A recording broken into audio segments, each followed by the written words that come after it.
రేపు ఊళ్ళో ఉన్న అన్ని ఫ్యాక్టరీల కార్మిక నాయకులు పబ్లిక్ గా పెద్ద మార్కెట్ దగ్గర నుంచి ఊరేగింపు జరుపుతూ మిమ్మల్ని అమ్మాబూతులు తిట్టి మీరు వాళ్ళకి జీతాలు ఎగవేస్తున్న సంగతి, బోనస్సులు ఇవ్వని సంగతి, వాళ్లతో అన్యాయంగా పనిచేయించుకుంటున్న సంగతి ఆపు.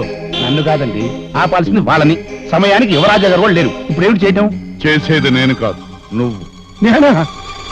మరి నేను చెయ్యాలి అంటే మహాలింగం, అయ్యా. ప్రకాశానికి అడ్వాన్స్ కొట్టు. లింగం, అయ్యా. ప్రకాశానికి గ్లాసు పెట్టు.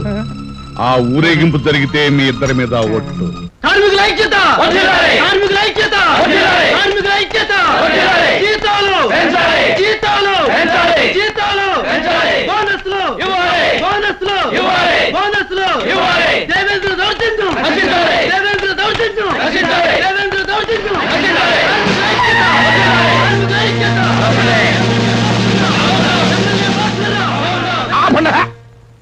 ఏంట్రా ఇది?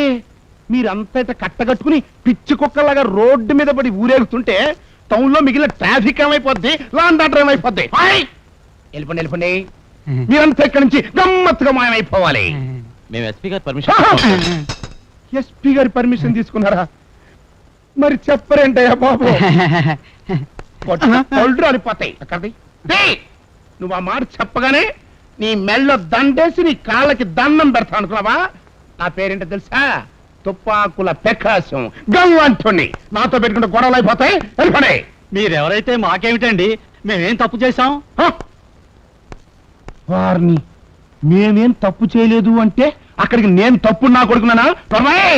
కళ్ళు రాలిపోతాయి. చూడండి, ఎస్పీ గారి పర్మిషన్ ఉంది కదా, ఈ ఊళ్ళో ఎక్కడ పడితే అక్కడ తిరగచ్చు అనుకుంటే అసలు ఈ టౌన్ లో పేటకు ఎస్ ఎందుకురా? ఇది నా ఏరియా.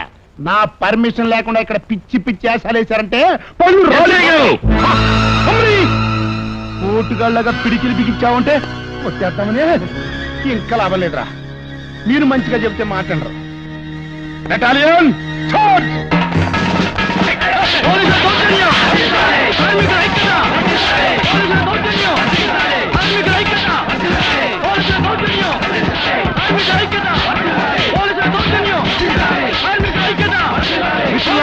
పోలీసు దౌర్జన్యానికి భయపడవద్దు. లాఠీ దెబ్బలు భరించైనా ప్రశాంతంగా ఉండండి. న్యాయమైన కోర్టుల కోసం పోరాడే మనల్ని అన్యాయం ఏమీ చేయలేదు. Open fire! అన్యాయం నా మాట మీ కాల్పులు అవుతుంది. నా పిస్టల్ కాజేసి నన్నే కాల్ చేద్దాం అనుకుంటున్నారు నువ్వు?